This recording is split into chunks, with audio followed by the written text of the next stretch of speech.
শহীদ মরণ দিও আমাকে বালাগল মালা বিকামালি কশফত তুজা বিজামালিহি হাসনাত জামিউ খিসালিহি সাল্লু আলাইহি ওয়া আলিহি।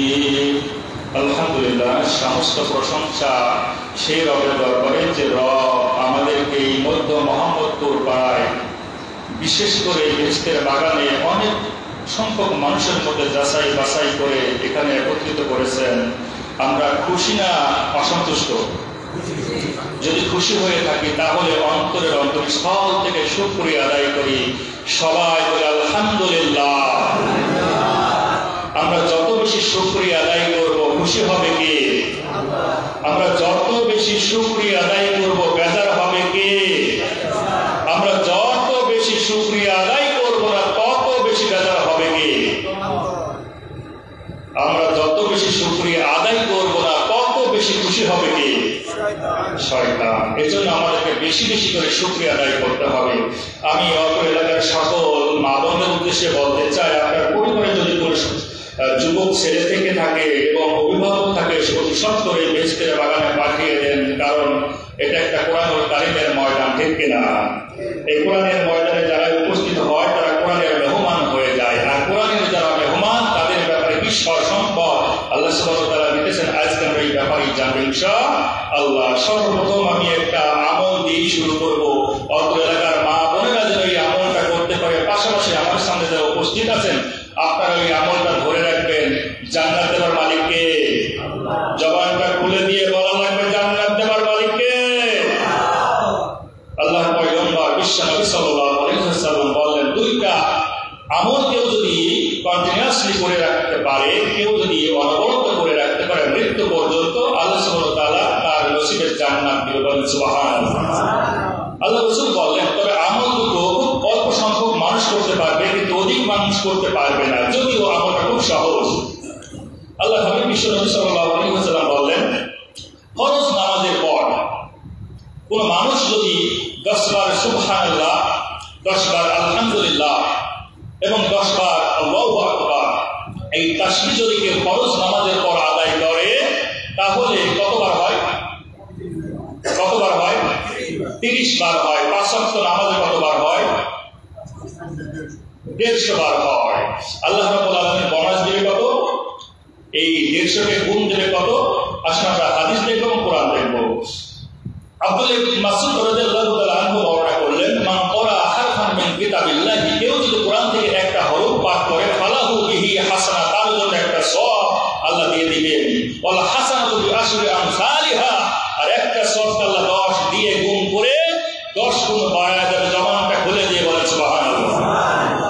তাহলে এই 150 কে 10 দিয়ে গুণ করলে কত হয়? 1500 হয়, ঠিক কিনা? একটু ধরে রাখবেন। তাহলে একটা আমল ফরজ নামাজের পর কেউ যদি 10 বার তাসবিহ, তাহলিল, তাকবীর, তাহমিদ এবং তাসবিহ এই তিনটা জিনিস পাঠ করে। এবার ঘুমানোর সময়, এই যে আমরা আলোচনা শোনার পর ঘুমাতে যাব আমাদের বিছানায়, এই ঘুমাতে যাওয়ার পর কেউ যদি 33 বার সুবহানাল্লাহ, 33 বার আলহামদুলিল্লাহ এবং 33 বার 34 বার আল্লাহু আকবার, কতবার হয়? 100 বার হয়। আল্লাহ দিবে কত? কত বোনাস দিবে? 10। তাহলে কত হয়? 1000। 1000 আর 1500 কত হয়? 2500। আল্লাহ হাবিব বললেন, এমন কোন বান্দা সেই জমিনের ময়দানে যা 2500 গুনাহ পর্যন্ত করে না। বলেন ঠিক কিনা? তাহলে 2500 সওয়াব প্রতিদিন সে আমলনামায় জমা করতেছে। আল্লাহ হাবিব বিশ্বনবী বললেন, এই আমলটা খুব সহজ, কিন্তু অধিকাংশ মানুষ করতে পারবে না। সাহাবীরা প্রশ্ন করলেন, ইয়া রাসূলুল্লাহ, কেন পারবে না? এত সহজ আমল। বলে, এই জন্যই পারবে না, বান্দা যখন এই আমলটা করতে যাবে, ঘুমানোর সময় যখন এই আমলটা করতে যাবে, তাকে বিভিন্ন রকমের শয়তান তার প্রবঞ্চনা দিয়ে তাকে ঘুম পাড়ায় ফেলবে। এই আমলটা কন্টিনিউয়াসলি করতে পারবে না। ফরজ নামাজের পর যারা এই তেলাওয়াত, এই তাসবিহ পাঠ করার চিন্তা ভাবনা করবে, শয়তান বলবে তোমার হাটে যেতে হবে, তোমার অনেক কিছু ক্রয় করতে হবে। কেউ বলে তোমার মাঠে বীজ দেওয়া লাগবে, কেউ বলবে ধানের বইয়ে অনেক কিছু দেওয়া লাগবে, কেউ বলবে বাসায় থেকে তোমার এই কাজ বলেছে। এই রকমের নানান রকম ওয়াসওয়াসা দিবে কে? শয়তান। কোথায় দিবে? কলবের মধ্যে। যার কারণে এই আমলটা ধরে রাখতে পারবে না, খুব অল্প সংখ্যক মানুষ এই আমলটা ধরে রাখবে। ইনশাআল্লাহ আমরা এই আমলটা শিখলাম, আমরা প্রতিনিয়ত এই আমলটা করব। মা বোন এবং অত্র এলাকার যে সকল যুবক ভাইয়েরা সম্মানিত যারা বসে আছেন তারই আমল ইনশাআল্লাহ আমরা করার চেষ্টা করব। আসুন দ্বিতীয় পর্বে আমি কোরআন থেকে যে আয়াতে কারিমা তিলাওয়াত করেছি তার উপরে হালকা একটু আলোচনা করব, এরপরে আমরা মোনাজাত করব। তবে আলোচনা তারা বলেন আমি জান্নাত বিক্রয় করব। আল্লাহ কি বলতে চান? জান্নাত বিক্রয় করবে। জান্নাত আমরা কি ক্রয় করতে রাজি আছি? হ্যাঁ, রাজি কি আছি? তারপরে সবাই রাজি নয়। আচ্ছা, আমরা যারা যারা জান্নাত ক্রয় করতে রাজি আছি একটা বার রবকে দেখাতে চাই। লিল্লাহি তাকবীর। আরো একটু জোরে লিল্লাহি তাকবীর। একবার গলাটা ছেড়ে দিয়ে লিল্লাহি তাকবীর। আল্লাহু আকবার। তাহলে আমরা সবাই পাক্কা নিয়ত, ইন্নামাল আমালু বিন্নিয়াত ওয়া ইন্নামা লিকুল্লি ইমরিইন মা ওয়ানা। আল্লাহ বললেন যারা পাক্কা নিয়ত করেছে আর নিয়তের ফসলই আমি তাদেরকে সেই উপহারটা দেব। তাহলে আমরা পাক্কা নিয়ত করে ফেলেছি জান্নাত ক্রয় করবো, ঠিক না?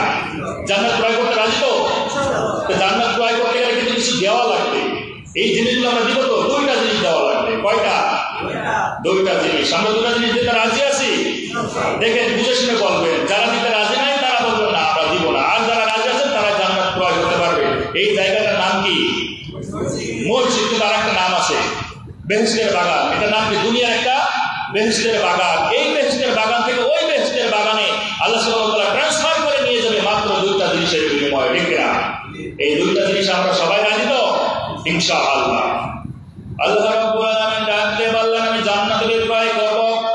ইন্নাল্লাহা আশতারা মিনাল মুমিনিনা, আমি মুমিনদের কাছে জান্নাত বিক্রয় করব।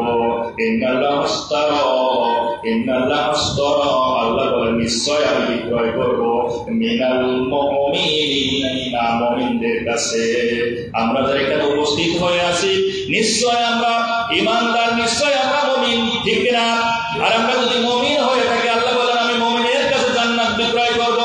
দুইটা জিনিস যারা দিবে আমার রব ডেকে বললেন তাদেরকে আমি জান্নাত দিব। এক নম্বর জিনিস আল্লাহ রাব্বুল আলামিন ডাক দিয়ে বললেন আনফুসাহুম ওয়া আমওয়ালাহুম বিআন্না লাহুমুল জান্নাত। সুবহানাল্লাহ বলেন। এক নম্বর জিনিস হলো ইন্নাল্লাহা আশতারা মিনাল মুমিনিনা আনফুসাহুম। আমরা সারাটা জীবন শুনে আসলাম দুইটা জিনিসের বিনিময়ে আল্লাহ জান্নাত বিক্রয় করবে। তার এক নম্বর হলো মাল, ধন সম্পদ, দ্বিতীয় হলো জান। কিন্তু কোরআন থেকে আজকে শুনেন আল্লাহ সর্বপ্রথম চাইলেন তোমার জানটা আমাকে দেওয়া লাগবে। আর দুই নম্বর হলো তোমার যত সম্পদ আছে এই সম্পদগুলো আমার রাস্তায় ব্যয় করা লাগবে। বিআন্না লাহুমুল জান্নাহ, বিনিময়ে আমি তোমাদেরকে জান্নাত দিব। এবার কি দিতে রাজি আছেন? আমি কিন্তু গবর ফাঁস করে দিলাম দুইটা জিনিস, একটা হলো জান আর একটা হলো মাল। তাহলে আমরা কি রাজি আছি? যারা যারা রাজি নাই তারা তারা হাত তুলে দেখান। তারপর এখানে সবাই বসেছে রাজি আছে, পাক্কা নিয়ত কিন্তু করেছি, ওয়াদা কিন্তু দিয়েছেন, ঠিক আছে না? ওয়াদা দিয়েছেন এবং আমিও ওয়াদা দিয়েছি ইনশাআল্লাহ আমার জানটা আমি দেওয়ার জন্য প্রস্তুত এবং মাল যা আছে আমি সব কিছু দিতে প্রস্তুত। I am ready to give my all property and my self life to my Almighty Allah, just for paradise, এই জান্নাতের জন্য। এই জান্নাত আল্লাহ সুবহানাহু ওয়া তাআলা দিবেন। তাহলে জান্নাত প্রয়োজনেও আমরা ওয়াদা দিতে করলাম। আল্লাহ রাব্বুল আলামিন ডাক দিয়ে বললেন সূরা আল বাকারা, দ্বিতীয়তম সূরা আল বাকারার 177তম আয়াতের শেষের দিকে আল্লাহ ঘোষণা দিলেন উলাইকাল্লাযীনা সাদাকু, যারা ওয়াদা করে তারা হলো সত্যবাদী। সুবহানাল্লাহ। এই মসজিদের ময়দানে যারা ওয়াদা করলেন, এই মসজিদের ময়দানে যারা হাত তুলে রবকে দেখালেন, নিশ্চয় আল্লাহ খুশি হয়ে আপনাদেরকে বললেন সাদাকু। আর সাদাকু মানে হলো সত্যবাদী। যারা এখানে বসে আছেন আল্লাহর কসম ওয়াল্লাহি ওয়াল্লাহি আপনারা অবশ্যই সত্যবাদী, যেহেতু আপনারা রবকে হাত তুলে দেখিয়েছেন। সুবহানাল্লাহ। আর যারাই সত্যবাদী আমার রব ডেকে বললেন ওয়াউলাইকা হুমুল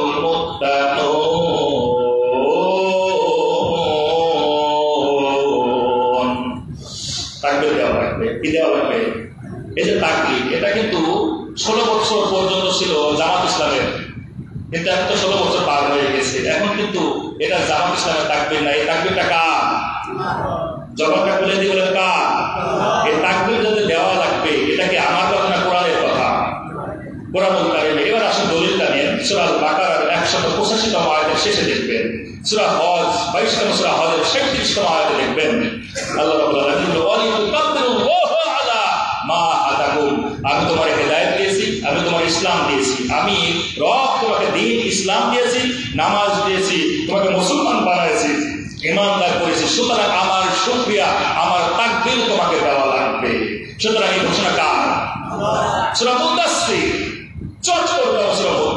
3তম আয়াতে বলেন ওয়া রাব্বাকা ফাকাব্বির, ও রাসূল আপনার রবের তাকবীর আপনাকে দেওয়া লাগবে, আপনার শ্রেষ্ঠত্ব ঘোষণা করা লাগবে আমার। সুতরাং কোরআনুল কারীম শোনার সঙ্গে সঙ্গে জবানটা খুলে দিয়ে তাকবীর দেওয়া লাগবে, ঠিক কিনা? এই জবানটা দিয়েছেন কে? আল্লাহ। আর রহমানু আল্লামাল কুরআনা খালাকাল ইনসানা আল্লামাহুল বায়ান, তিনি সে রহমান যিনি দিয়েছেন কুরআন, বানিয়েছেন ইনসান, যেন আমরা আমাদের এই জবানটা দিয়ে সব সময় প্রশংসা করি সেই রবের, ঠিক কিনা? তার মানে জবানের স্বাধীনতা দিয়েছেন কে? আল্লাহ রাব্বুল আলামিন বললেন আল্লামাহুল বায়ান, আমি জবানের স্বাধীনতা দিয়েছি। কেন? 16টা বছর এই জবানটাকে বন্ধ রাখা হয়েছিল, জবাবটাকে দেওয়া যাবে। আল্লাহ যদি বলে 16টা বছর এই কোরআনের প্রোগ্রামে জবানটা খুলে কথা বলতে পারে নাই, সুতরাং আমি রব বললাম আল্লামাহুল বায়ান, আমি জবানের স্বাধীনতা দিয়েছি। আর 16টা বছর জবানের স্বাধীনতা কেড়ে নেওয়া হয়েছিল। আল্লাহ যদি প্রশ্ন করে ওই দিন জাহান্নামী হওয়া লাগবে, ঠিক কিনা? সুতরাং 16টা বছর জবান কেড়ে নিয়েছিলাম, আর জবানটা কেড়ে নেওয়ার স্বাধীনতা তোমাদের নাই, কারণ রব অসন্তুষ্ট হয়ে গিয়েছে। আল্লাহ আল্লামাহুল বায়ান সূরা রহমান 55তম সূরা রহমানের 1 থেকে 4তম আয়াতে বললেন যে আমি স্বাধীনতা দিয়েছি মানুষের বাক স্বাধীনতা, আর তুমি বাক স্বাধীনতা কেড়ে নিয়েছো। তুমি কে? Who are you who have given you this power? কে তোমাকে এই স্বাধীনতা দিয়েছে? সুতরাং এই প্রশ্ন যদি আল্লাহ বলে মান নুকিসুল হিসাবা উজ্জিবা, কিয়ামতের ময়দানে যদি আল্লাহ প্রশ্ন করে তার জন্য জাহান্নাম অবধারিত হয়ে যায়, ঠিক কিনা? সুতরাং কিয়ামতের ময়দানে কেউ প্রশ্নের সম্মুখীন হবেন না আল্লাহর কাছে, কারণ আল্লাহ প্রশ্ন করা মানে জাহান্নামে যাবে। সূরা রদ 13তম সূরা রদের 18তম আয়াতের শেষের দিকে আল্লাহ বলেই দিয়েছেন আমি প্রশ্ন করব, মন্দ প্রশ্ন করবো, অ্যান্সার দিতে পারবো না, সুতরাং তোমার জাহান্নামে যাওয়া লাগবে, ঠিক কিনা? আজ কিন্তু আপনার ওয়াদা দিয়েছেন জান্নাত ক্রয় করে কিন্তু এখান থেকে যাওয়া লাগবে, ঠিক কিনা? কাজ আছে নাকি? যদি কাজ থেকে আজ চলে যেতে পারে সমস্যা নেই, কিন্তু জান্নাতটা কিন্তু কিনতে পারবেন না। জান্নাত কিনতে গেলে ওই যে বলেছেন মুত্তাকি হওয়া লাগবে, আর মুত্তাকিদের জন্য আল্লাহ কি নির্ধারণ করেছে? আল্লাহ রাব্বুল আলামিন কোরআনুল কারীম সূরা আলে ইমরান 3তম সূরা আলে ইমরানের 133তম আয়াতে কারিমার মধ্যে আল্লাহ ঘোষণা দিলেন ওয়াসারিউ ইলা মাগফিরাতিন মির রাব্বিকুম ওয়া জান্নাতুন আরদুহাস সামাওয়াতু ওয়াল আরদু উ'iddat লিল মুত্তাকিন।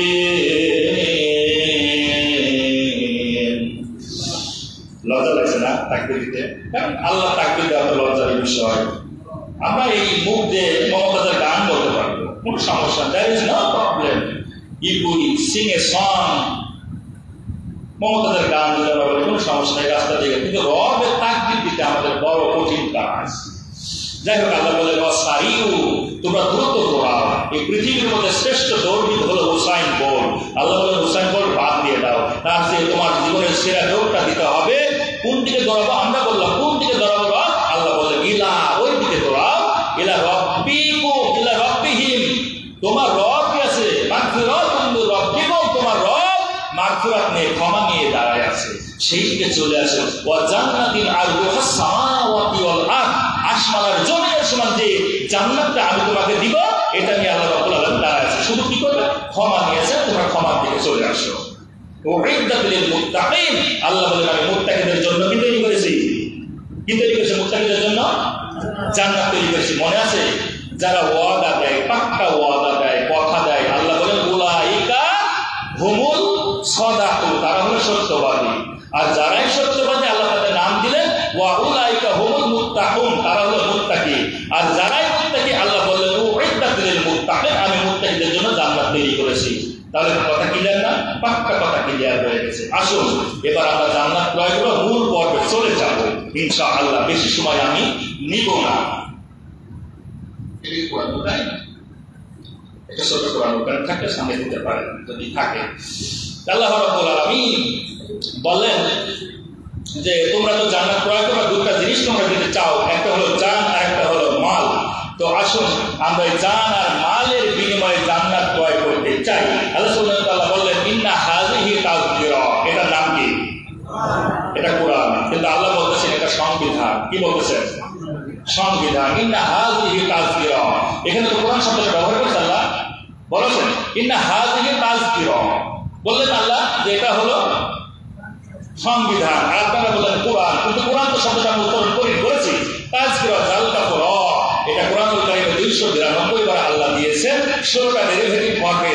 তার মধ্যে একটা অর্থ হলো সংবিধান। বলেন সুবহানাল্লাহ।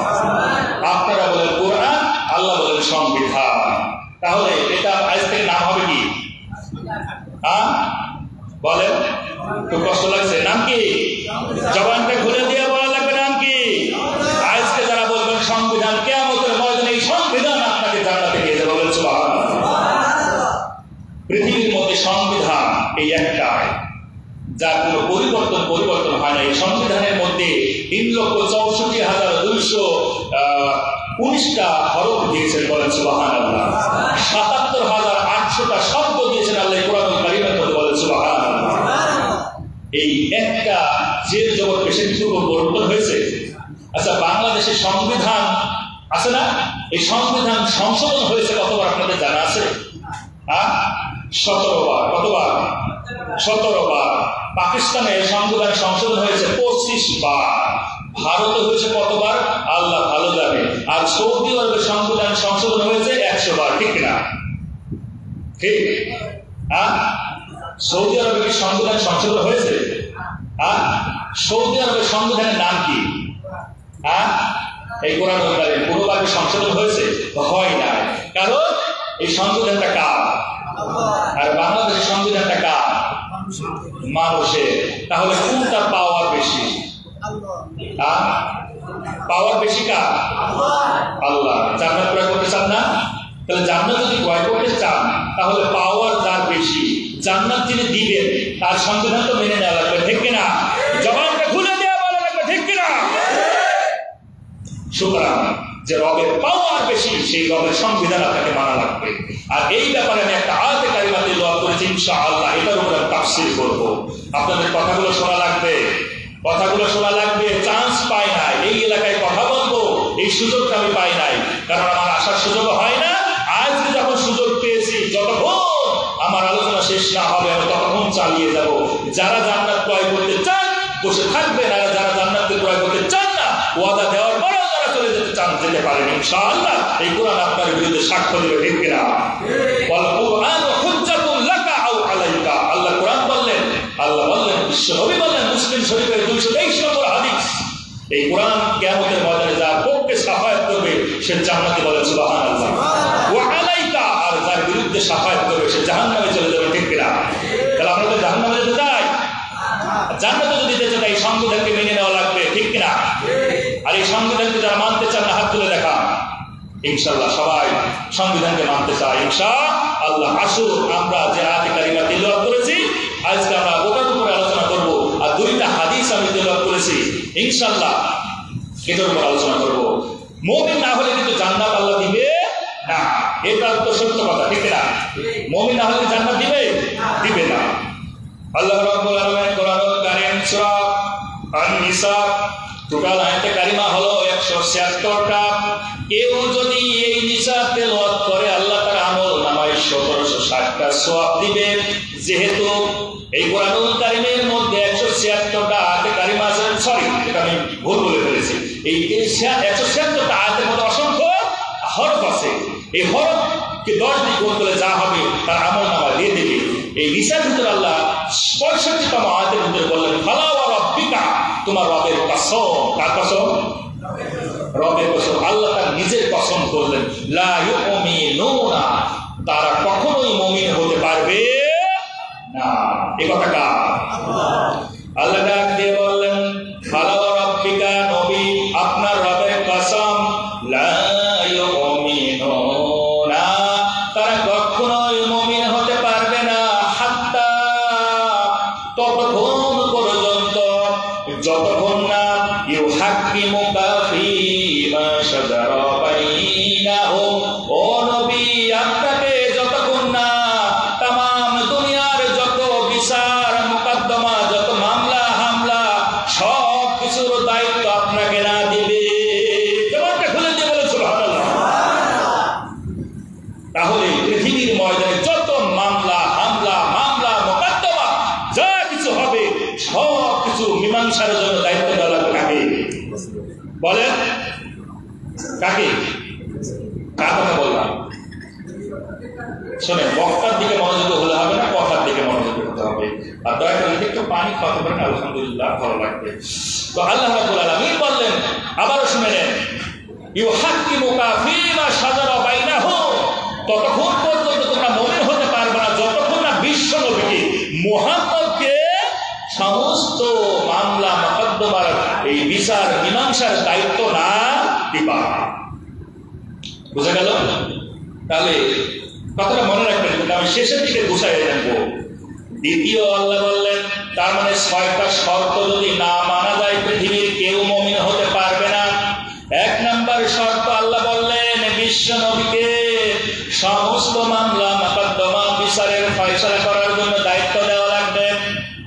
2 নম্বর আল্লাহ বললেন, সুম্মা লা ইয়াজিদু ফি আনফুসিহিম হারাজাম মিম্মা কাদাইতা, ও নবী আপনি যে বিচারটা করে দিবেন এই বিচারটা যারা দ্বিধাহীন চিত্তে মেনে নিবেন, কোনো মনের মধ্যে গলদ রাখবে না, কেউ বলবে না এই বিচারটা পার্সিয়ালিটি হয়েছে, মুহাম্মদ আমাদের দিকে টেনেছে আমার দিকে টানে নাই, এইরকম যেন কেউ না বলতে পারে।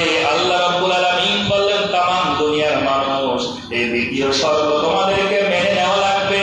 কেউ বলতে পারবে না মুহাম্মদ বিচারের নামে কোনো প্রহসনী করেছে, মুহাম্মদ যে বিচার করে দিবে এই বিচারটা দ্বিধাহীন চিত্তে মেনে নেওয়া লাগবে। তাহলে মুমিন হওয়ার জন্য কয়টা গুণ পেলাম? 6টা, কিন্তু পেলাম কয়টা? 2টা। প্রথম হলো তামাম দুনিয়ার সমস্ত বিচার সব কিছু দায়িত্ব বিশ্বনবীকে দেওয়া লাগবে। দ্বিতীয় হলো কাকে কি করা লাগবে? যে বিচার বিশ্বনবী করে দিবেন এই বিচারটা আমাকে দ্বিধাহীন চিত্তে মেনে নেওয়া লাগবে।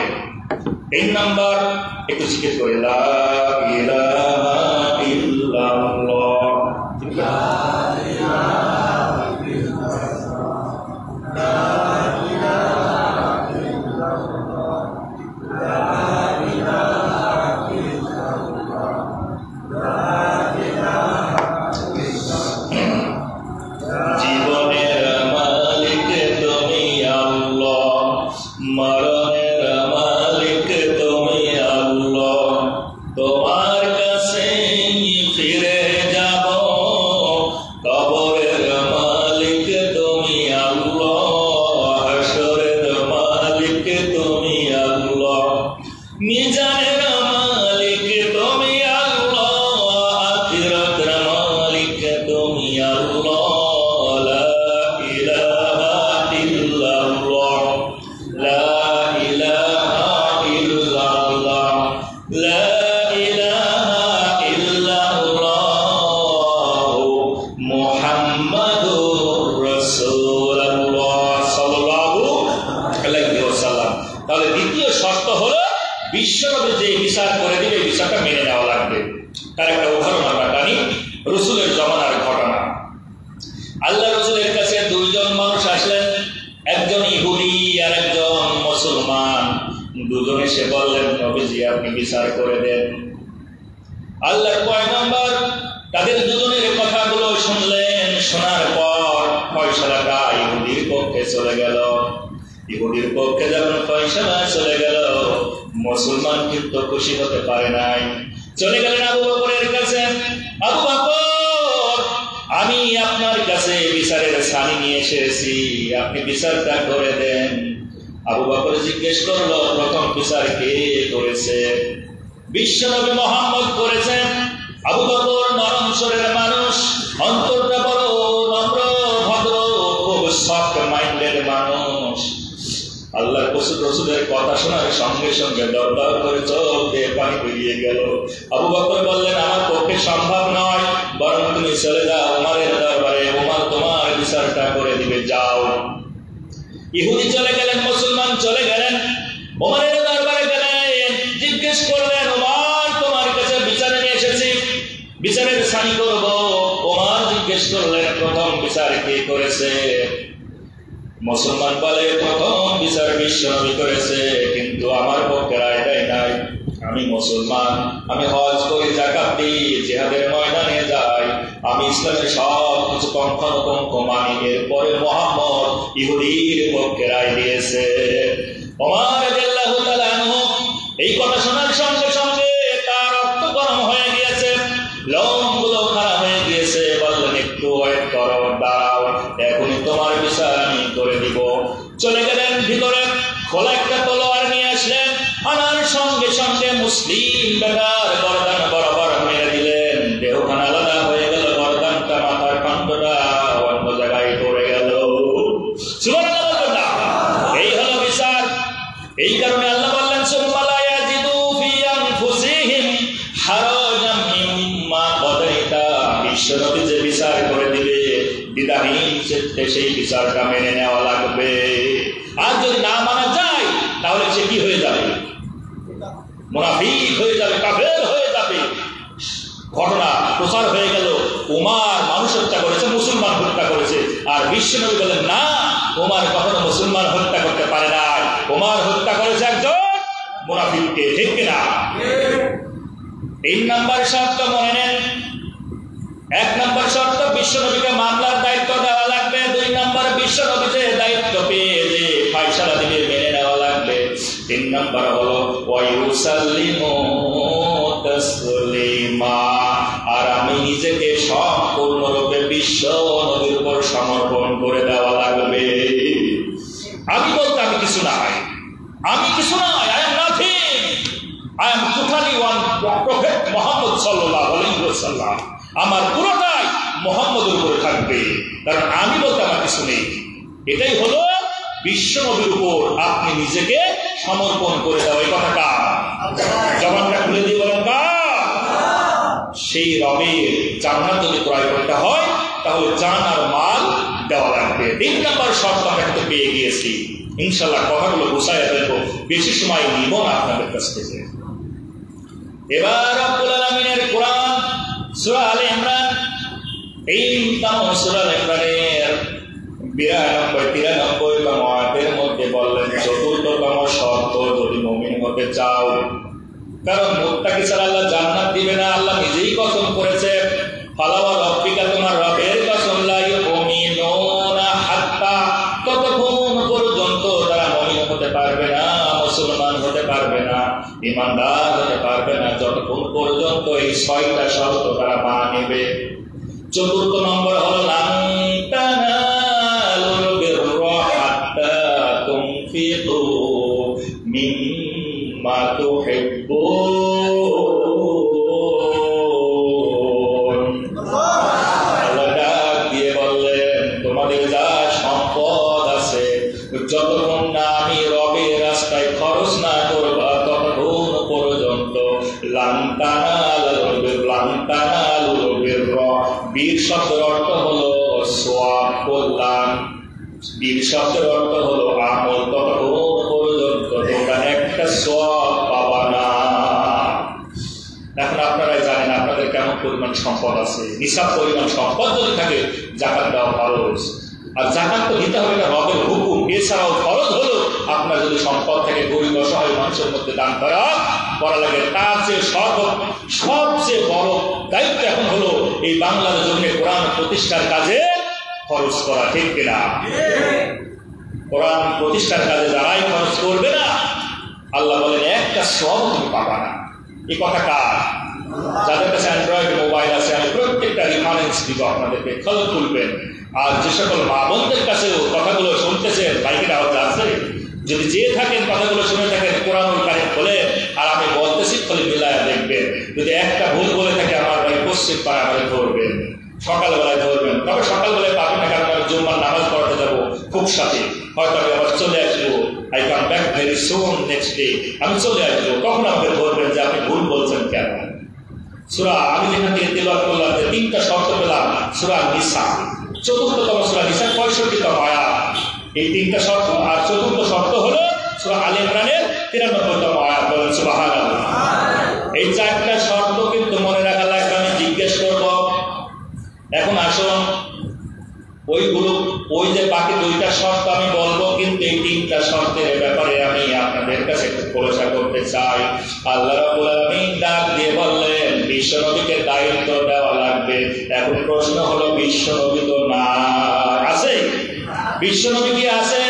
কিন্তু আল্লাহ বললেন ফালা রাব্বিকা, তোমার রবের কসম, লা ইউমিনুনা হাত্তা, তুমি ততক্ষণ পর্যন্ত মুমিন হতে পারবা না, ইউহাক্কিমুকা ফীমা শাজারা বাইনাহুম, বিশ্বনবীর উপর তোমাদেরকে সমস্ত বিচারের দায়িত্ব দেওয়া লাগবে। কিন্তু বিশ্বনবী তো নাই, এখন দায়িত্ব দেবে কে? প্রশ্ন জাগে না? তো বিশ্বনবী নাই, তাহলে এখন বিচার কে করবে? আল্লাহর পয়গম্বর বিশ্বনবী নিজেই বলে গেলেন আল উলামা ওয়ারাসাতুল আম্বিয়া, আমার যারা উত্তরসূরি, আমার পরে এই দায়িত্ব যারা পালন করবে তারা হলো ওই সিনহা, ঠিক না? প্রধান বিচারপতি ছিল বাংলাদেশের সিনহা, তিনি না? যিনি অক্সফোর্ড ইউনিভার্সিটি থেকে পড়াশোনা করে আসবে, তারপরে হচ্ছে মিউনিক বিশ্ববিদ্যালয় থেকে পড়াশোনা করে আসবে, ঢাকা ইউনিভার্সিটি থেকে পড়াশোনা যারা করবে, এরাই হলো কুরআনুল কারীমের জ্ঞান যাদের থাকবে না, তারাই হলো বিচারকের দায়িত্ব নিয়ে বসে যাবে, ঠিক না? কি বাবা, 2টা দল হয়ে গেল। কেউ বললেন ঠিক, কেউ বললেন না। তাহলে দায়িত্ব নেবে কি? আবারও বলতেছে, আল্লাহ রাসূল বললেন আল উলামা ওয়ারাসাতুল আম্বিয়া, আমার পরে আমি ইফাত হয়ে যাব, আমি ইন্তিকাল করব, কিন্তু আমার দায়িত্ব পালন করবে কারা? ওলামা। ওলামা কারা? ওলামা 3 প্রকার। ওলামা 3 প্রকার। একটা হলো ওলামাতুল দাওলা, ওলামাতুল মিল্লাত, আর ওলামায়ে হলো উম্মত। এই 3 প্রকার এখন কারে দায়িত্ব দিবেন? 3 প্রকারের মধ্যে 2 প্রকার হলো দুনিয়াবি, আর 1 প্রকার হলো প্রকৃত বিশ্ব নবীর অনুসারী। সুবহানাল্লাহ বলেন। ওলামায়ে দাওলা মানে যারা রাষ্ট্রের সরকারের দরকারি আলেম। যেমন এই 16টা বছরের এই যে বাংলাদেশের প্রধান মসজিদ বাইতুল মুকাররমের দায়িত্ব ছিল একজন ওলিউর রহমান। তিনি কিন্তু একটা ফতোয়া দিয়েছিলেন, মডেল মসজিদ যেখানে আছে তার আশেপাশে শেখ মুজিবুর রহমানের কিন্তু মূর্তি ভাস্কর্য তৈরি করো। এটা হলো দরকারের সরকারের দরকারি আলেম, এটাকে বলা হয় ওলামায়ে দাওলা। আর একটা হলো ওলামায়ে মিল্লাত, আর একটা হলো ওলামায়ে উম্মত। ওলামায়ে উম্মত হলো সমাজের দরকারি আলেম, যারা সমাজের সঙ্গে মিশে মিশে থাকতে চায়, সমাজের কাউকে কষ্ট দিবে না, মারা যাওয়ার সঙ্গে সঙ্গে বলবে তাড়াতাড়ি খানা দাও, বাবা কবরের মধ্যে আটকা আছে, খানা দাও, খাওয়াও, তাড়াতাড়ি খাওয়ায় দাও, আমারে খাওয়াও। এই ইমাম সাহেব চলে যাবে, খেতে খেতে পেটের একবারে ভরপুর হয়ে যাবে, এই যে একবারে কি ফটাস করে পেটে যাবে। এরা হলো সামাজিক ওলামা। আর সবচেয়ে প্রকৃত ওলামা আল্লাহ রাব্বুল আলামিনের হাবিব বিশ্বনবী বললেন আমার পরে যারা দায়িত্ব পালন করবে আল্লাহ উলামা ওয়ারাসাতুল আম্বিয়া, আর সেটাই হলো উলামায়ে মিল্লাহ, আল্লাহ রাসূলের প্রকৃত অনুসারী। বলেন সুবহানাল্লাহ। তাহলে এবার আপনাদের কাছে প্রশ্ন, তাহলে বর্তমানে আল্লাহ সুবহানাহু ওয়া তাআলা হাবিব বিশ্বনবী বলেন আমার পরিবর্তে আমি যখন চলে যাব তখন আমার দায়িত্বটা পালন করবে আলেম ওলামা। এখন বর্তমানে যারা বিচার করে আর বিচারে যারা প্রার্থী, এই আলেম ওলামারা যে চেয়ারে বসে বিচার করবে, অথচ সেই আলেম ওলামারা কাঠ গড়ায় দাঁড়ায়া, প্রার্থীর মতো দাঁড়ায়া ওই ইহুদি নাসারা খ্রিস্টানদের সমর্থনকারী এই বিচারকদের কাছে তারা হাত পেতে জোর ভাগ করে থাকে, ঠিক না? তারা বিচারের জন্য দাঁড়ায় থাকে কাঠ গড়ে, অথচ যে আলেমরা আজ বিচার করবে কোরআন দিয়ে, অথচ এই কোরআন দিয়ে তারা বিচার করে না, বরং ওই কাঠ গড়ায় দাঁড়ায়া তারা একেবারে অসহায়ের মতো তারা দোকানে হাত জোর করে বিচারের প্রাপ্তি হয় কাদের কাছে? দাদাদের সমর্থনকারী ওই বিচারকের কাছে। মিথ্যা বললাম? মিথ্যা বললাম? তাহলে ঘটনা কি হলো? উল্টা হয়ে গেল না? রসুল কি বলবেন? তাহলে কি আমরা জান্নাত ক্রয় করতে পারবো? জান্নাত কিন্তু আমরা ক্রয় করতে চেয়েছি এবং আমরা বলেছি আমরা জান্নাত ক্রয় করবো, এখান থেকে জান্নাত কিনে নিয়েই যাবো ইনশাআল্লাহ। আল্লাহ বলেছেন আমি জান্নাত বেচবো, এই কথা বলে নাই? সূরা তাওবা 9তম সূরা তাওবার 111তম আয়াতে প্রথমেই বলেছেন ইন্নাল্লাহ আশতারা, আমি আল্লাহ অবশ্যই জান্নাত বিক্রয় করবো মিনাল মুমিনিনা, মুমিনদের কাছে দুইটা জিনিসের বিনিময়ে, বলেছে না? তাহলে জান্নাত যদি ক্রয় করতে হয় অবশ্যই এই বিচারের ফায়সালা যদি আলেম ওলামাদের হাতে চলে যায়, ন্যায় বিচার হবে না অন্যায় বিচার হবে? বলেন তো। এবং বিচার তারা কি দিয়ে করবে? এই কোরআন দিয়ে। কোরআনের বিচার অন্যায় হবে না ন্যায় হবে? এই কোরআনের বিচার মানুষের পক্ষে যাবে না ন্যায়ের পক্ষে যাবে? মানুষের বানানো আইন দিয়ে কখনো দেশের কল্যাণ হতে পারে না। যদি উন্নয়ন করতেই চান, যদি সত্যি সফলকাম পৃথিবীর মধ্যে হতে চান, তাহলে আল্লাহর বানানো আইন দিয়ে এই জমিনটাকে চালাতে হবে, ঠিক কিনা?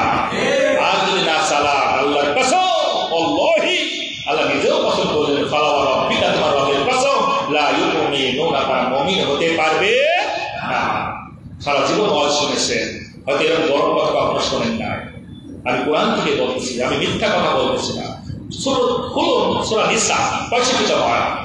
তার মানে হলো বিশ্ব নবী বললেন আমি থাকবো না, কিন্তু আমার পরিবর্তে থাকবে আলেম ওলামা, তাদেরকে দিয়ে বিচার করা লাগবে। এখন কথা হলো আলেম ওলামা তো বিচার করবে, কিন্তু বিশ্ব নবী বিচার করতেন কি দিয়ে? বিশ্ব নবী বিচার করতেন কি দিয়ে? কোরআন দিয়ে করতেন না? তাহলে এখন তো কোরআন আছে, শুধু বিশ্ব নবী নেই কিন্তু কোরআন আছে না? তাহলে রসুল বললেন আল উলামা ওয়ারাসাতুল আম্বিয়া, আমার আলেম ওলামা থাকবে আর কোরআন থেকে কিয়ামত পর্যন্ত। তাহলে আর কিছু লাগে? বলেন তো। এটা একেবারে পানির মতো সহজ কথা। এরপরেও কেন মুসলমানরা আমরা বুঝি না? আমরা কিন্তু কপালটাকে করে দাগ ফেলে দিই ঘিটা দিতে, কিন্তু আল্লাহ বলছে যতই তুমি ঢিপাও না কেন, ওই শুধু ঘিট দেওয়াই হবে, আসল কাজ হবে না। যে দেশে এই একটা 95% মুসলমানের দেশে, যেখানে ন্যায় শাসক পাওয়া যায় না।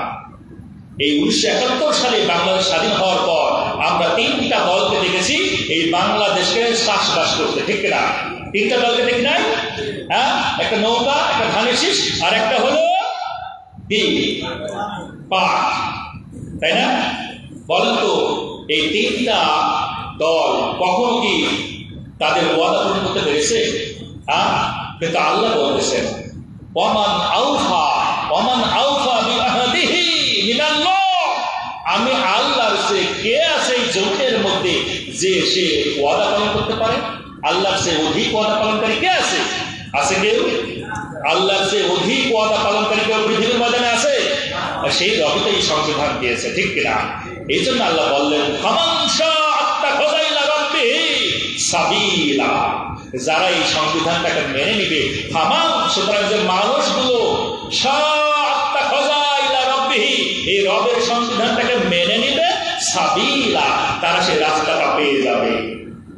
তাহলে রাস্তা পেতে গেলে কোথায় যাবে? সংবিধান লাগবে। আমি আপনাদেরকে পানির মতো ক্লিয়ার করার চেষ্টা করতেছি। বিশ্বনবী এবার বললেন, আল্লাহ রাব্বুল আলামিন সূরা নিসার 3য় যে শর্ত বলেন ওয়ায়ুসাল্লিমু তাসলিমা, তোমাকে সম্পূর্ণরূপে আমি মুহাম্মদের উপর সমর্পণ করা লাগবে। মুতার যুদ্ধ হবে, বিশ্বনবীর সাহাবীরা মুতার যুদ্ধে যাবে। বিশ্বনবী ডাক দিলেন যায়েদ বিন হারেসা, বিশ্বনবীর পালক পুত্র। কিন্তু যায়েদ বিন হারেসা ওই সময় নাম বলতো না, যায়েদ বিন মুহাম্মদ বলে ডাকতো, কারণ মুহাম্মদের সন্তান বলে ডাকা হতো। আল্লাহ রাসূল ডাক দিয়ে বললেন লাব্বাইক ইয়া রাসূলুল্লাহ। আল্লাহ রাসূল আবার ডাক দিলেন জাফর বিন আবু তালেব। আল্লাহ রাসূলের চাচাতো ভাই খাড়া হয়ে গেলেন। এবার ডাক দিলেন আব্দুল্লাহ বিন রাওহা দাঁড়ায় গেলেন। 3জন সাহাবীকে বিশ্বনবী বললেন প্রথম যদি যায়েদ বিন হারেসা শহীদ হয়ে যায় তুমি দায়িত্ব পালন করবা, সেনাপতির দায়িত্ব। জাফর বিন আবু তালেব তুমি সেনাপতির দায়িত্ব পালন করবা। জাফর বিন আবু তালেব যদি শহীদ হয়ে যায় অবশ্যই দায়িত্ব পালন করবা।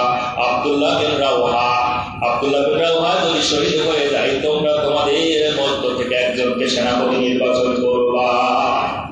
তাহলে তিনজন যে শহীদ হয়ে যাবে তারা জানতো না? কথা বলে জানতো না? সেনাপতি হয় কয়জন একটা যুদ্ধের জন্য? কয়জন? কিন্তু সেনাপতি বানালেন কয়জন?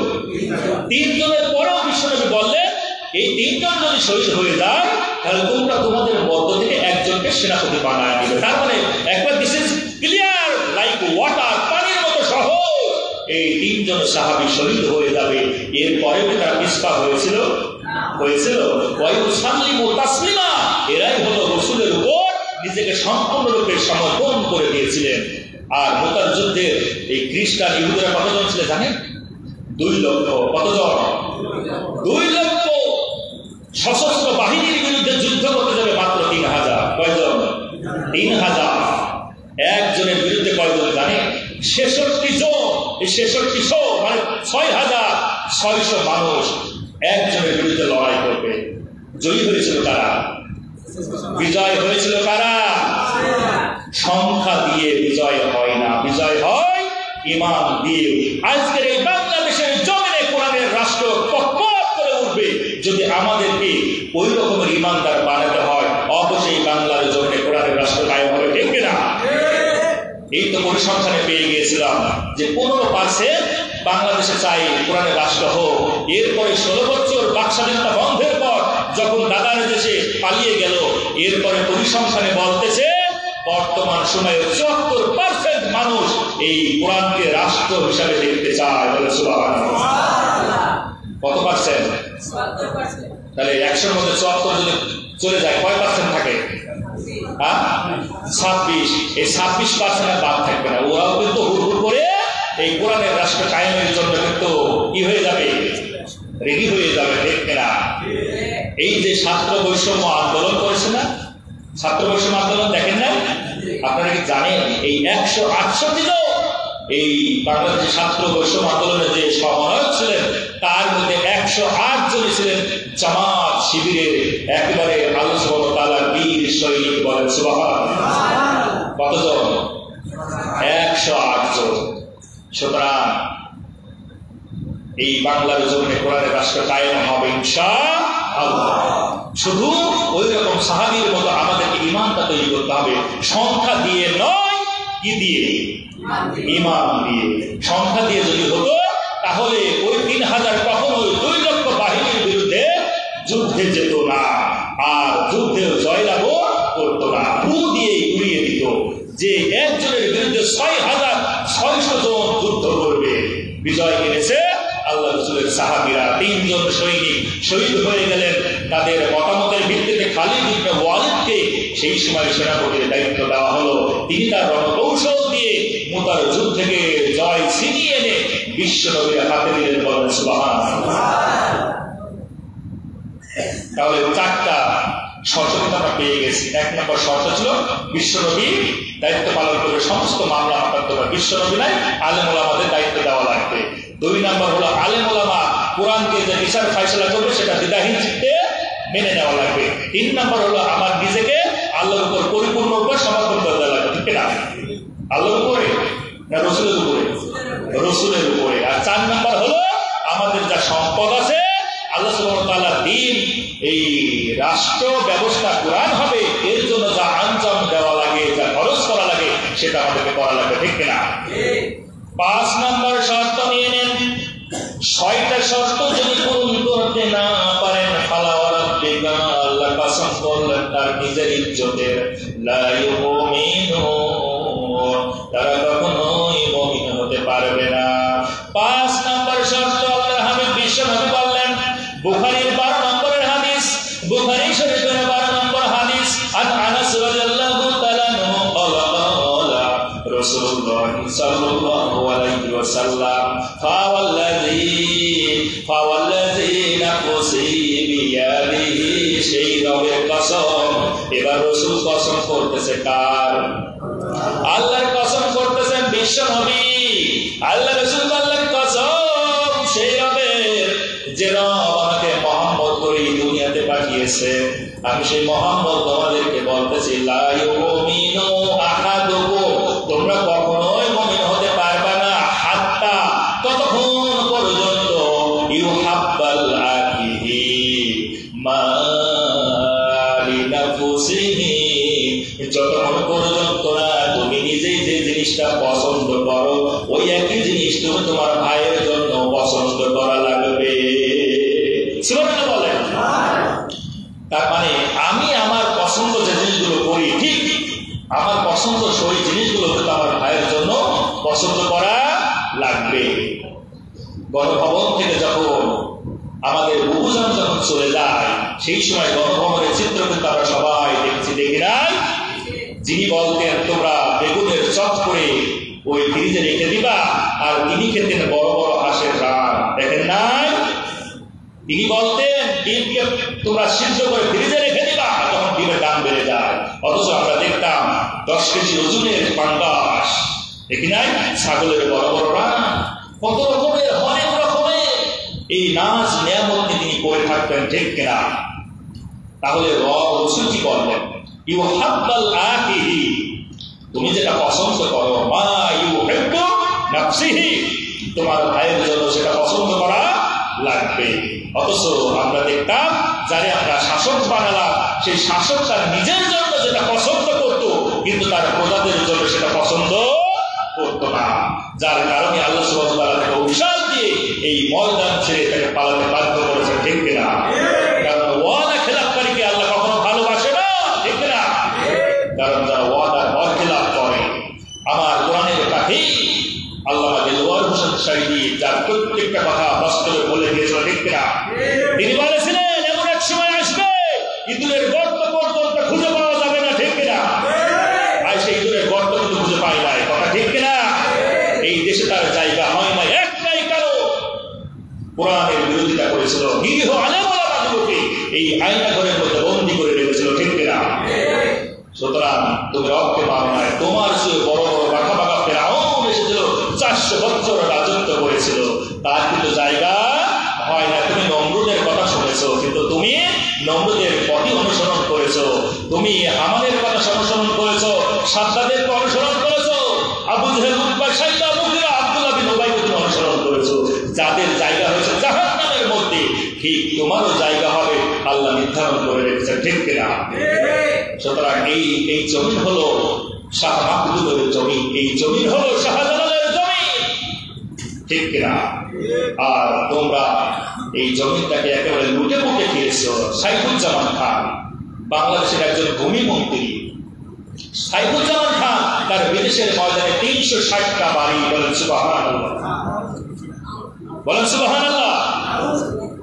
একটা বাড়ি নয়, 2টা বাড়ি নয়, 360টা বাড়ি বিদেশের ময়দানে এই সাইফুজ্জামান খান ভূমিমন্ত্রী।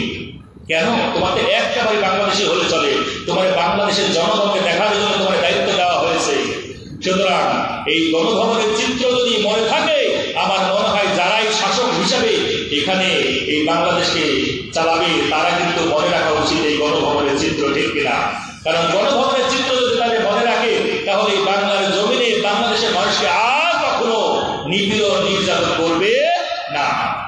ধন্যবাদ জানাতে যাই ডক্টর মোহাম্মদ ইউনূসকে, তিনি বলেছেন কোরআনের প্রোগ্রাম হবে, কারোর কাছে অনুমতি নেওয়া লাগবে না, বলেন সুবহানাল্লাহ। কোরআনের প্রোগ্রাম হবে, কারোর কাছে অনুমতি নেওয়া লাগবে না, বিনা অনুমতিতে কোরআনের প্রোগ্রাম চলবে। বড় নিয়ামত না? বড় নিয়ামত। আল্লাহ রাব্বুল আলামিনের হাবিব বিশ্ব নবী বললেন, শোনো, তোমার পরিবারের মধ্যে যদি কেউ চাকর থাকে, কেউ কাজকর্মী থাকে, অবশ্যই তুমি যদি ছাগলের মাংস খাও তাহলে তোমার পরিবারের যারা অধীনস্থ আছে তাদেরকে তোমরা ডাল ভাত খাওয়াবা, ঠিক না? তাহলে কি খাওয়াতে হবে? ছাগলের গোশত খাওয়াতে হবে। না হলে আল্লাহ রাসূল কসম করেছেন, ফাওয়াল্লাযী নাফসি বিয়াদিহি, সেই রবের কসম, লা ইউমিনু আহাদুকুম, তোমাদের মধ্যে কেউ মুমিন হতে পারবে না হাত্তা, ততক্ষণ পর্যন্ত যতক্ষণ না তুমি নিজের জন্য যেটা পছন্দ করবা, তোমার আহাল পরিবার পরিজন সেটা তার জন্য পছন্দ করা লাগবে। এই মোহাম্মদপুর গ্রামের যিনি ওয়ার্ডের মেম্বার, এই মেম্বারের পুরো মোহাম্মদপুরটা তার আহাল পরিবার, ঠিক কিনা? যিনি চেয়ারম্যান হবে পুরো মঠপুরা ইউনিয়নের যত মানুষ সবাই হলো তার আহাল পরিবার পরিজন, ঠিক কিনা? যিনি এমপি হবেন তিনি পুরো গান্ধী থানার যত মানুষ আছে 13টা ইউনিয়ন আছে, এই 13টা ইউনিয়নের দায়িত্ব এমপি সাহেবের, ঠিক কিনা? যিনি বাংলাদেশের প্রধানমন্ত্রী হবে পুরো বাংলাদেশের জনগণ হবে তার, ঠিক কিনা? মদিনার বুকে খরা শুরু হয়ে গিয়েছে, দুর্যোগ শুরু হয়েছে। খলিফাতুল মুসলিমিন ওমর রাদিয়াল্লাহু তাআলা আনহু চিন্তা করলেন এই মদিনার মানুষগুলো, মক্কার মানুষগুলো খেতে পাই না, এই দুর্যোগ, এই অনাহার, এই যে দুর্ভিক্ষ দেখা দিয়েছে, তারা গোশত খেতে পায় না, ভালো ভালো খেতে পায় না। ওমর রাদিয়াল্লাহু তাআলা আনহু স্ত্রীকে বললেন, আমি ততক্ষণ পর্যন্ত আমার পাতে ভালো খাবার দিবা না, জাইতুনের তেল দিবা, শুকনো রুটি খাবো, ততদিন পর্যন্ত, যতদিন পর্যন্ত না এই মদিনার মানুষের মুখে আমি গোশত তুলে না দিতে পারবো। সুবহানাল্লাহ। একজন ওমর দরকার এই বাংলার জমিনে, একজন ওমর যদি আসে এই বাংলার জমিনটা কোরআনের রাষ্ট্র দিয়ে এই বাংলার জমিনটাকে সোনালী বাংলাদেশে বানায়া দিবে, ঠিক কিনা? আর সময় নেব না, ধৈর্য হারা হয়ে যাচ্ছে, কথা বলতে গেলে আসলে অনেক সময় লাগবে, যেহেতু আর সময় নিব না। সর্বশেষ যে শর্তটা রাসূল বললেন, এই 6টা শর্ত আমাদেরকে মেনে নিতে হবে। 5টা শর্ত বলেছি, এবার 6 নম্বর শর্ত আমাদেরকে মানা লাগবে যদি আমরা সত্যিকার অর্থে জান্নাত ক্রয় করতে চাই। এটা বুখারীর হাদিস, 14 নম্বর হাদিস। দেখবেন বুখারী যারা খুলবেন, আগামীকালকে খুলে দেখবেন আমার কথার সঙ্গে মিল আছে না। এই হাদিসখানা আল্লাহ রাসূলের প্রিয় ছাত্র 8 বছর বয়সে বিশ্ব নবীর কাছে খাদেমগিরি করলেন 10টা বছর। তার নাম হলো আনাস রাদিয়াল্লাহু তাআলা আনহু। রাসূলের এত জলিলুল কদর সাহাবী, সেই সাহাবী বর্ণনা করতেছেন, লা ইউমিনু আহাদুকুম, ততক্ষণ পর্যন্ত পৃথিবীর মানুষ মুমিন হতে পারবে না, হাত্তা, ততক্ষণ পর্যন্ত আকুনা হাব্বা ইলাইহি, যতক্ষণ না তার নিজের চেয়েও বিশ্ব নবীকে বেশি ভালো না বাসবে, মিন ওয়ালিদিহি, তার পিতা মাতার চেয়েও বিশ্ব নবীকে বেশি ভালো না বাসবে, ওয়া ওয়ালাদিহি, তার সন্তানাদির চেয়েও বিশ্ব নবীকে বেশি ভালো না বাসবে, ওয়ান নাসি আজমাইন। আল্লাহ রাসূল বিশ্ব নবী বললেন ততক্ষণ পর্যন্ত না যতক্ষণ না পুরো পৃথিবীর মানুষের চেয়ে আমি মুহাম্মদকে বেশি ভালো না বাসবে। সুবহানাল্লাহ। তাহলে এই হাদিসে তারা কি পেলাম? ইলাইহি মানে আমার নিজের চেয়েও কাকে ভালোবাসা লাগবে বেশি? বিশ্ব নবীকে। এরপর বলে মিন ওয়ালিদিহি, তোমার পিতা মাতার চেয়েও কাকে বেশি ভালোবাসা লাগবে? বিশ্ব নবীকে। ওয়া ওয়ালাদিহি, তোমার সন্তানাদের চেয়েও কাকে বেশি ভালোবাসা লাগবে? ওয়ান নাসি আজমাইন, तमाम দুনিয়ার সমস্ত মানুষের চেয়েও বেশি ভালোবাসা লাগবে কাকে? কিন্তু আমরা কি ভালোবাসতে পেরেছি? ওমর রাদিয়াল্লাহু আনহু সামনে বসা, রাসূল বলছে, ওমর তুমি আমাকে কেমন ভালোবাসো? তো সে রাসূলুল্লাহ, আমি ভালোবাসি সবকিছু তোমাকে, কিন্তু আমার জীবনের চেয়েও আপনাকে বেশি ভালোবাসতে পারিনি রাসূল। তো ওমর তুমি তো এখন মুমিনই হতে পারো না, মুসলমানই হতে পারো না। ওমর রাদিয়াল্লাহু তাআলা আনহু চিন্তায় পড়ে গেলেন, সমস্ত কিছু চিন্তা ভাবনা সব কিছু ক্লিয়ার করে বিশ্ব নবীকে সাক্ষ্য দিলেন, ও রাসূল এই তামাম দুনিয়া আমার নিজের জীবনের চেয়েও আমি আপনাকে সবচেয়ে বেশি ভালোবাসি। এবার রাসূল বললেন, মা তুমি একটা খাঁটি মুসলমান হয়ে গিয়েছো, তোমার জন্য জান্নাত এই পৃথিবীর ময়দানে আমি সুসংবাদ দিয়ে দিলাম। সুবহানাল্লাহ। 10 জন সাহাবীকে আশারে মুবাশশারা, 10 জন সাহাবীকে বিশ্বনবী জীবন্ত থাকা অবস্থায় এই জান্নাতের স্থান দিয়েছিলেন। তার দ্বিতীয় হলেন খলিফাতুল মুসলিমিন ওমর ইবনে খাত্তাব রাদিয়াল্লাহু তাআলা আনহু, ঠিক কিনা? তো এই যে 6টা শর্ত মনে আছে? মনে আছে? 1 নম্বর শর্ত কি ছিল? 1 নম্বর শর্ত হলো আলেম ওলামা এরা বিচারের দায়িত্ব নেবে, ঠিক কিনা? আর আলেম ওলামারা বিচার করবে কোরআন দিয়ে, সেই বিচারটা দ্বিধাহীন চিত্তে মেনে নেওয়া লাগবে। এখন তো আলেম ওলামার তো পাওয়া নাই, ফিউজ হয়ে গিয়েছে, তাই না? এখন আলেম ওলামার তো পাওয়া দেওয়া লাগবে, আর এই পাওয়া দিতে গেলে কি করা লাগবে? কি দেওয়া লাগবে? হ্যাঁ বলেন, কি দেওয়া লাগবে? যতই কথা বলেন না কেন, আপনি গ্রামের ছেলে, ভোট দেওয়ার সময় ঠিকই কিন্তু একবারে মেরে দিল জায়গা মতো। কে দেখতেছে? আছে না? দেখা কেউ আছে? কারণ আপনি যেখানে ভোট দিতে যাবেন, ছোট্ট একটা ঘর যেখানে ওই ভোট যারা লেখালেখি করবে তা তো ঘুরে থাকে, আর যিনি দিবেন একটা কাপড় দিয়ে কালো পর্দা দিয়ে, কেউ দেখতে পাবে না। পাবে? কেউ পাবে না। কেউ পাবে? একটা গল্প দিয়ে শোনান, তাহলে বুঝতে পারবেন। দুজন বন্ধু যুক্তি করেছে, অমুকের কাছে আম পাড়া লাগবে, চল যাই। দুজন বন্ধু আমের গাছ তলায় এসেছে। একজন বন্ধু বলল, দোস্ত তুমি চতুর্দিকে তাকাবা, কেউ যদি দেখে ফেলে আমারে বলবা, সঙ্গে সঙ্গে আমি নেমে পড়বো। বন্ধু উঠে গেলেন আম পাড়ার জন্য একটা পাড়বে। এমন সময় নিচের বন্ধু বলল, দোস্ত তাড়াতাড়ি নেমে আসো, একজন দেখতেছে। বন্ধুটা যখন নিচে নেমে আসলো, জিজ্ঞেস করলো, বন্ধু কে দেখতেছে তুমি বলো। আমি তো চতুর্দিকে তাকালাম, কাউকে তো দেখি না, কেউ দেখতেছে। এবার বন্ধু বলল, বন্ধু কেউ যখন দেখতেছে না, তিনি হলেন রব আল্লাহ রাব্বুল আলামিন, কিন্তু দেখতেছেন। বন্ধুর মনের মধ্যে পরিবর্তন হয়ে গেল। পরিবর্তন হয়ে বন্ধু বুঝতে পারলো, তামাম দুনিয়ায় কেউ না দেখলে দেখে কে? জবানটা খুলে দিয়ে বলেন, দেখে কে? আল্লাহ রাব্বুল আলামিন বললেন, কিয়ামতের শপথ করে বললাম, আইয়ুহসাবুনা নাস আল্লাম নাজমা'a। তোমরা মনে করো তোমাদের এই হাড্ডিগুলো আমি একত্রিত করতে পারবো না, তোমাদের শিরা উপশিরাগুলো আমি একত্রিত করতে পারবো না। বালা কাদিরিনা আলা আন নুসাউবিয়া বানানা, আমি হুবহু তোমাদেরকে এই শিরা উপশিরা বানায়া কিয়ামতের ময়দানে তুলবো। বলেন সুবহানাল্লাহ। এই বিগত 50 বছর হলো এই ফিঙ্গারপ্রিন্ট এসেছে, আসে নাই? এর আগে কি ফিঙ্গারপ্রিন্ট ছিল? এই কিয়ামা, সূরা কিয়ামা, 75তম সূরা কিয়ামা, 3য় 4তম আয়াতে গবেষণা করে এই বিজ্ঞানীরা ফিঙ্গারপ্রিন্ট আবিষ্কার করেছে। বলেন সুবহানাল্লাহ।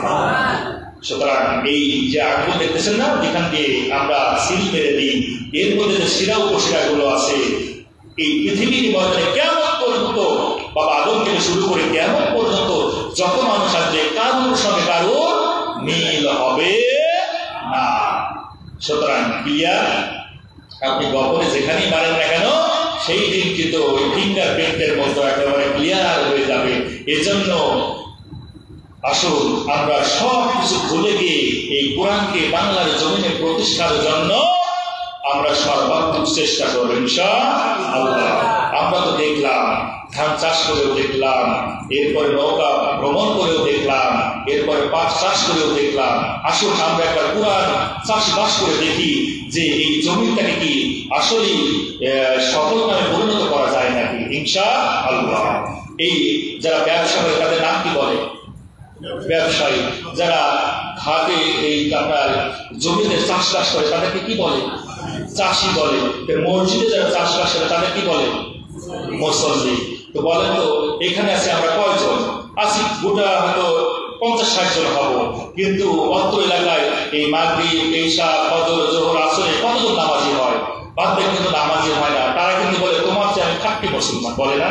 তোমার চেয়ে আমার বড় ইমান, একটা বুঝি আল্লাহ ইমান, তুমি নামাজ পড়ে কি করবা? আমি নামাজ না পড়ে কিন্তু আমার ইমান একেবারে খাঁটি ইমান, বলেন এই কথা? বলে কথা। আসলে কি তারা মুসলমান? আচ্ছা, আব্দুল্লাহ বিন উবাই নাম শুনেননি? কে বলেন তো? আব্দুল্লাহ বিন উবাই কে ছিল? বলে মুনাফিক ছিল। শুধু মুনাফিক না, লিডার অফ দ্য মুনাফিক। কি ছিল? Leader of the hypocrisy. সে মুনাফিকের সর্দার ছিল, ঠিক কিনা? মুনাফিকের সর্দার আব্দুল্লাহ বিন উবাই যে এক ওয়াক্ত নামাজ কাজা করেছে, এরকম দলিল দিতে পারবেন? পারবেন? পারবেন? পারবেন না। যে এক ওয়াক্ত নামাজ কাজা না করেও মুনাফিকের সর্দার হয়, এই বাংলার জমিনে যারা নামাজ আদায় করে না, তারা কিভাবে মুসলমান থাকে আমার মাথায় ফেলে না। সুতরাং বিকিয়ারপুর, এই Mohammadpur, I pray to Almighty Allah for your success.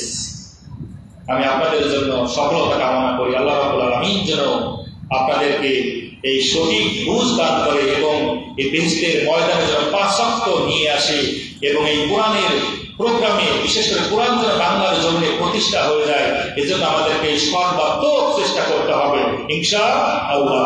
আমি কিন্তু যথেষ্ট এই ছোট্ট সময়ের মধ্যে, যেটা আমাকে আগে বলা হয়েছে যে অল্প সময় নিয়ে কথা বলবো, কারণ মাঠে থাকা মানুষ ঘুম চলে আসতে পারে। আর এটা আমি প্রোগ্রাম করবো বলেই কিন্তু আমি আসি নাই। আমার বাবা মারা গিয়েছে গত শনিবারের দিন।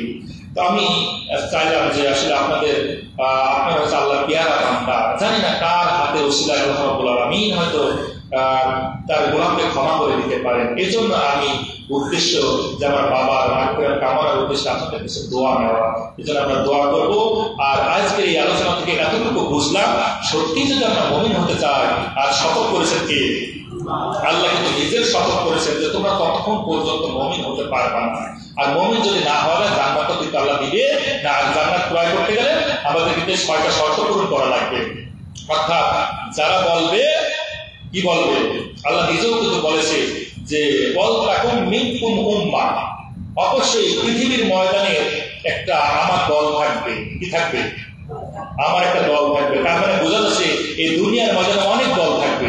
যেহেতু আল্লাহ বলেছে এই দুনিয়ার ময়দানে আমার একটা দল থাকবে, আমার একটা দল থাকবে, তার মানে এই কথা দ্বারা বোঝা যাচ্ছে দুনিয়ার ময়দানে অনেক দল থাকবে, কিন্তু সেইগুলো দলের মধ্যে একটা দল হবে। কার দল? আল্লাহ দল। তো আল্লাহ দলের বৈশিষ্ট্য কিন্তু আল্লাহ বলে দিয়েছে। কি বলেছে? কি বলেছে? ইয়াদউনা ইলাল খায়র, আমার এই দলটা কল্যাণের পথে ডাকবে।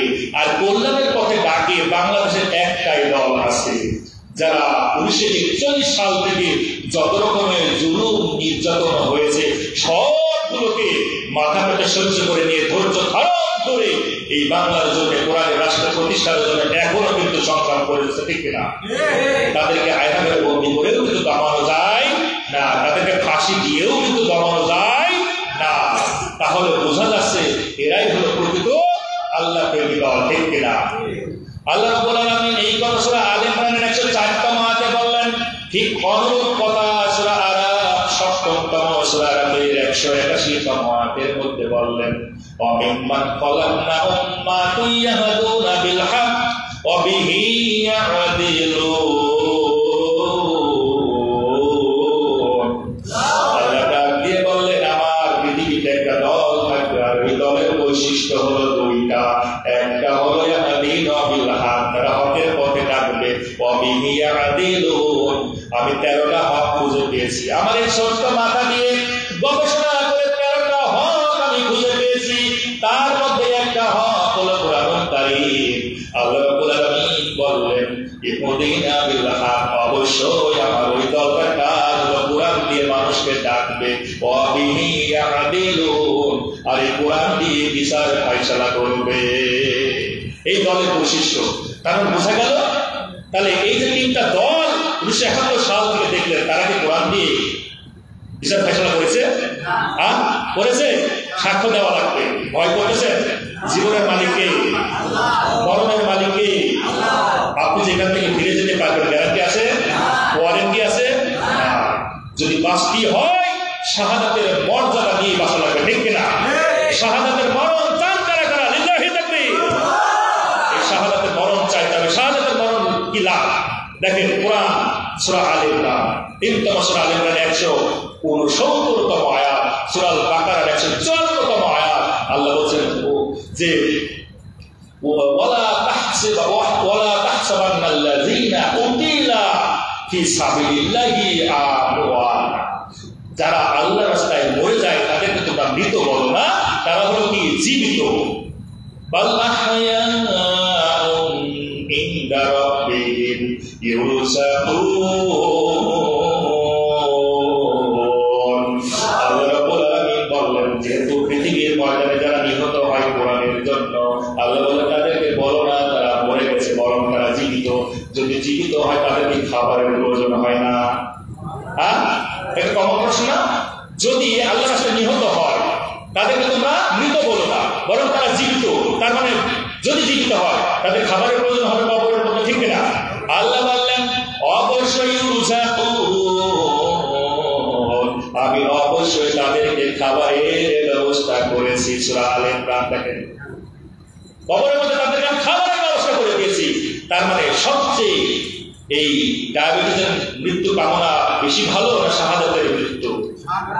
তাহলে সবসময় আল্লাহর কাছে একটা দোয়া করবেন। আমার সামনে দোয়াটা করেন, আল্লাহুম্মা রযুকনি, বলেন সবাই আল্লাহুম্মা রযুকনি, আল্লাহুম্মা রযুকনি শাহাদাতান ফি সাবিলি ওয়াজআল মাউতি ফি বালাদি রাসূলি।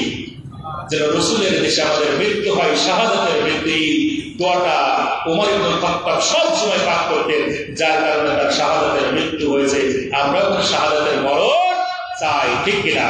আল্লাহ রাব্বুল আলামিন আমাদেরকে শাহাদাতের মৃত্যু নসিব করুন। আর আমরা যে উদ্দেশ্য নিয়ে এখানে উপস্থিত হয়েছি, বাংলার জমিনে যেন ইসলামের পতাকা পক করে ওড়ে আর কোরআন দিয়ে যেন প্রত্যেকটা সেক্টরে পরিচালিত হয়, এই মানে আকাঙ্ক্ষা, এই আশা, এই কামনা বাসনা যেন আমাদের অন্তরের মধ্যে যে বাসা দেখেছে, এটা যেন আল্লাহ সুবহানাহু ওয়া তাআলা বাস্তবায়ন করে দেয়, সেই তৌফিক আল্লাহ সুবহানাহু ওয়া তাআলা বাংলাদেশের প্রতি সবাই বলেন আমিন। আসলে আমরা আল্লাহ সুবহানাহু ওয়া তাআলার কাছে দোয়া করব। যেহেতু আজকে জুম্মার রাত, এজন্য সূরা ফাতিহা একবার পাঠ করুন, কিংবা ইখলাস আর একবার দরুদ। أعوذ بالله من الشيطان الرجيم بسم الله الرحمن الرحيم الحمد لله رب العالمين الرحمن الرحيم مالك يوم الدين إياك نعبد وإياك نستعين اهدنا الصراط المستقيم صراط الذين أنعمت عليهم غير المغضوب عليهم ولا الضالين آمين. بسم الله الرحمن الرحيم قل هو الله أحد الله الصمد لم يلد ولم يولد ولم يكن له كفوا أحد. بسم الله الرحمن الرحيم قل هو الله أحد الله الصمد لم يلد ولم يولد ولم يكن له كفوا أحد. بسم الله الرحمن الرحيم قل هو الله أحد الله الصمد لم يلد ولم يولد ولم يكن له كفوا أحد. اللهم صل على محمد وعلى آل محمد كما صليت على إبراهيم وعلى آل إبراهيم إنك حميد مجيد. اللهم بارك على محمد وعلى آل محمد كما باركت على إبراهيم وعلى آل إبراهيم إنك حميد مجيد. أستغفر الله ربي من كل ذنب وأتوب إليه لا حول ولا قوة إلا بالله العلي العظيم. اللهم آمين. ربنا ظلمنا أنفسنا وإن لم تغفر لنا وترحمنا لنكونن من الخاسرين. মহান আরশের মালিক, রাত যত গভীর হয় তোমার আদালত তত বের হয়ে যায়। আমরা কাবিলের আসামির মতো দাঁড়ায় মালিকের দরবারে আল্লাহর গুনাহের বোঝাকে দাঁড়ায় আছি। দয়া করে মায়া করে আজকের এই কোরআনের প্রোগ্রাম, দোয়ার মাহফিল, তাসবিহ তাহলিল, আল্লাহ যা কিছু পাঠ করলাম ভুলভ্রান্তি মাফ করে দিই, তোমার শাহী দরবারে কবুল আর মঞ্জুর করে দাও। আজকের আলোচনা, আজকের যা কিছু বললাম প্রতিদান তোমার বিশ্বনবীর কবরে তুমি দিয়ে দাও। আল্লাহ বাবা এবং মা বাবা থেকে শুরু করে সকল আম্বিয়া কেরামের কবরে তুমি দিয়ে দাও। রব্বুল আলামিন সাহাবা আজমাইন সদকা সলিহিন খোলাফায়ে রাশিদিন তাবেঈন হাফেজদারি মাওলানা যারা এই কবরে ঘুমিয়ে আছে আল্লাহ প্রত্যেকের কবরে তুমি দিয়ে দাও। রব্বুল আলামিন বাংলার জমিনে যত মানুষ ঘুমিয়ে আছে, যারা কিঞ্চিত ঈমান নিয়ে ঘুমিয়ে আছে, প্রত্যেকের কবরে তুমি দিয়ে দাও। রব্বুল আলামিন এই মোহাম্মদপুর গ্রামে যত গোরস্থান আছে আল্লাহ, এই গোরস্থানে যত মুর্দা ঘুমিয়ে আছে, যাদের কিঞ্চিত ঈমান আছে